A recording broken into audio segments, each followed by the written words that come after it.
Bonjour mes chers élèves, aujourd'hui vous avez une nouvelle leçon de lecture expliquée intitulée Un monde sans fil.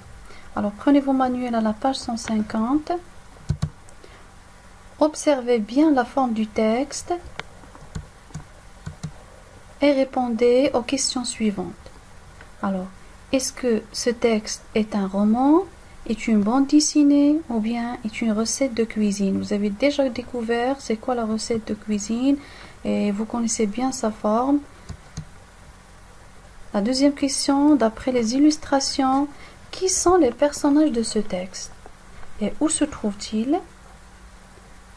Parmi eux, qui ressent de la surprise, la peur, la tristesse et la joie? Comment le sais-tu? Alors observez bien les images.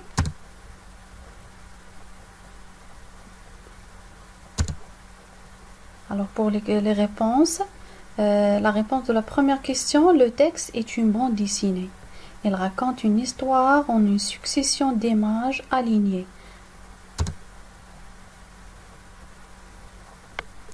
Alors pour la deuxième réponse, d'après les illustrations, qui sont les personnages de ce texte et où se trouvent-ils? Alors pour les personnages principaux sont un enfant qui s'appelle Juju et son grand-père. Et à la fin de la bande dessinée intervient la mère. Et tous, ils se trouvent à la maison.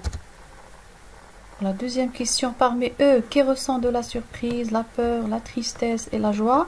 Alors pour la surprise, regardez bien la vignette numéro 6.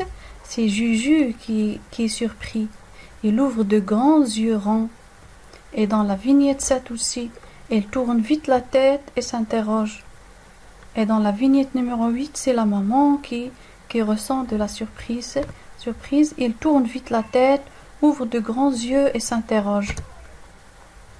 Pour la peur, c'est Juju qui ressent de la peur à la vignette numéro 8. Il a la bouche grande, ouverte, elle parle fort, les lettres sont en gras, elle a de la sueur autour de son visage et les bras en l'air. Pour la tristesse, c'est le grand-père qui ressent la tristesse. Regardez bien la vignette numéro 5. Il y a un signe au-dessus de sa tête qui montre son désenchantement, c'est-à-dire qui montre sa tristesse. Et dans la vignette numéro 7, il a les yeux presque fermés. Il ne sourit pas. Pour la joie, alors en observant la vignette numéro 1, c'est Juju qui ressent de la joie et sourit en tirant la langue. Et dans la vignette numéro 2, c'est le grand-père qui ressent de la joie. Vous le voyez, il sourit. Alors maintenant, écoutez bien le texte et après je vais vous poser des questions. Un monde sans fil. C'est bien beau tes bidules électroniques, Juju, mais tu devrais aussi lire. Lire? Pourquoi lire? Pour ta culture. Moi, je suis pas agriculteur. Très drôle, Juju. Jette plutôt un œil sur ce livre. Ça me gave, les livres. C'est du papier tout bête. Ça bouge pas. Ça clignote pas.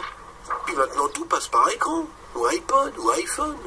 Lecteur multimédia, flux RSS, podcast. En plus, un livre, c'est même pas interactif. Faut vivre avec son temps, papy. Et voilà.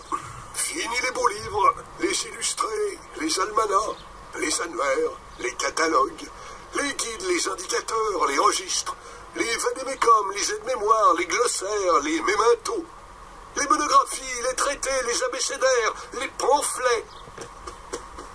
Maman, viens vite. Papy délire, il dit des mots incompréhensibles. Ernst Garera Noblet, Zapping Génération, tome 4, Trop Bling Bling.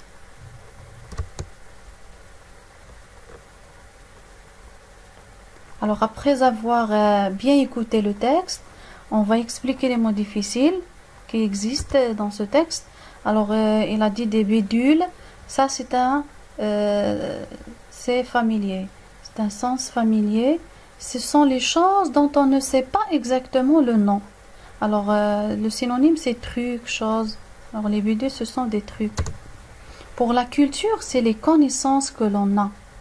Et le fait de cultiver, c'est travailler la terre. Alors, cultiver, c'est travailler la terre. Mais la culture, c'est vos connaissances.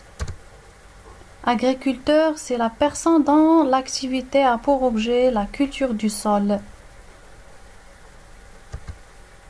Ça me gave, c'est-à-dire ça m'énerve. Clignoter, c'est s'allumer et s'éteindre rapidement plusieurs fois de suite, comme l'ambulance, vous connaissez, elle clignote et s'allume et s'éteint. Podcast, c'est un contenu audio numérique que l'on peut écouter n'importe où, n'importe quand. Almanach, ce sont des livres populaires publiés chaque année et comportant avec un calendrier, des renseignements scientifiques ou pratiques.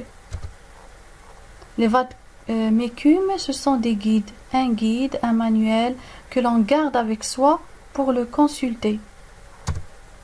Le glossaire, c'est une liste alphabétique placée à la fin d'un ouvrage et donnant les mots du vocabulaire spécialisé qui est utilisé. Pamphlet, c'est un court écrit, souvent politique, qui parle de la politique, visant la critique pour défendre la cause qu'il défend. Alors maintenant, je vais vous poser des questions de compréhension. Dans la première vignette, qu'a demandé le grand-père à son neveu de faire? Alors le neveu, c'est le fils du fils ou bien le fils de la fille. Et pourquoi Juju n'aime-t-il pas les livres? Est-ce que son grand-père aime les livres? Comment le sais-tu? Et à la fin, est-ce que le grand-père est satisfait? Est-ce qu'il est heureux de la situation de son neveu qui regarde tout le temps les écrans?